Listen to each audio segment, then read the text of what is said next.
Test করি। এটার মধ্যে সমস্ত ব্যবস্থা আছে, সমস্ত মেশিন। রিপোর্টটা পরে পাঠাইতে হয় স্যার। আমরা সয়েল হেলথ কার্ড পোর্টালে মানে মাটিটা আমরা অরুণনগর আনতে হয় না না না, আমরা এখানে এখন 3টা হইল, 6টা প্লাস স্থায়ীভাবে আছে 5টা আছে স্যার। থ্যাংক ইউ সেক্রেটারি সাহেব।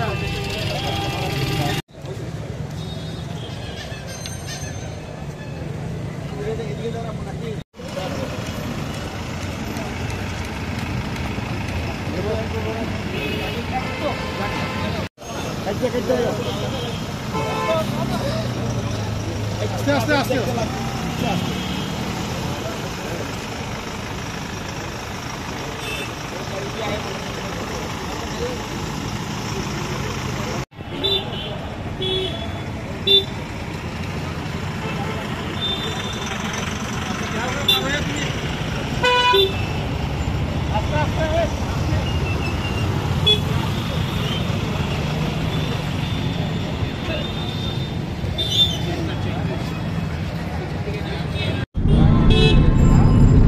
আজকে আমরা রবীন্দ্র ভবনে পশ্চিম ত্রিপুরার যতজন কৃষক আছে এবং সারা রাজ্যে একসাথে, শুধু 3টা মহকুমা ছাড়া, একটা অমরপুর, একটা অম্পি আর একটা করবুক, এই 3টা ছাড়া আমাদের বাকি 45টা কৃষি মহকুমাতে একসাথে আমরা যারা বন্যায় ক্ষতিগ্রস্ত হয়েছিল 2,13,000 মতো কৃষককে আমরা আজকে 79 কোটি টাকা ডিবিটির মাধ্যমে পাঠিয়ে দিয়েছি।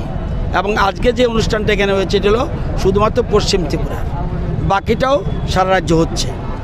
আর একসাথে এত টাকা কোনো দিন কৃষকদের কোনো সরকার অতীতে সাহায্য করতে পারেনি এভাবে, এটা যেভাবে আজকে দেওয়া হয়েছে। এবং এই জন্য দেশের প্রধানমন্ত্রী এবং রাজ্যের মুখ্যমন্ত্রী, মুখ্য সচিব সহ পুরো মন্ত্রিসভাকে আমি ধন্যবাদ জানাই যে এই কাজে তাদের অগ্রণী ভূমিকা ছিল বলে। এছাড়া আজকে এখানে এক একটা গাড়ি 75 লক্ষ টাকা, এটা ল্যাবরেটরি সহ, অর্থাৎ অরুন্ধতী নগরের আমাদের হেডকোয়ার্টার, সেখানে মৃত্তিকা আনতে হতো, সেখানে এনে রিসার্চ করতো এবং মৃত্তিকার মধ্যে 12টা জিনিস দেখে ওরা যে এই 12টা জিনিস কি কি পরিস্থিতি আছে, ওটার উপর নির্ভর করে সয়েল হেলথ কার্ড দেয়। পরবর্তী সময় ওই জমিতে কী সার দেওয়া উচিত, কি কেমিক্যাল দেওয়া উচিত, তারা জৈব সার দেওয়া উচিত কিনা তারা ঠিক করে।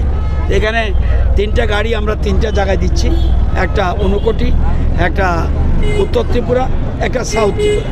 এছাড়া আগে আরও 3টা আমাদের মোবাইল ভ্যান আছে, সেটা আমাদের আছে, প্লাস এই 3 6টা হলো, আরও 5টা আমরা একদম স্থায়ীভাবে আমাদের মৃত্তিকা সংরক্ষণ কেন্দ্র রয়েছে। এটা হেডকোয়ার্টারটা এডিনগর এবং বিভিন্ন জায়গায় রয়েছে। তো এই মোট আমাদের 5, 6, 11টা মৃত্তিকা সংরক্ষণ কেন্দ্র হলো।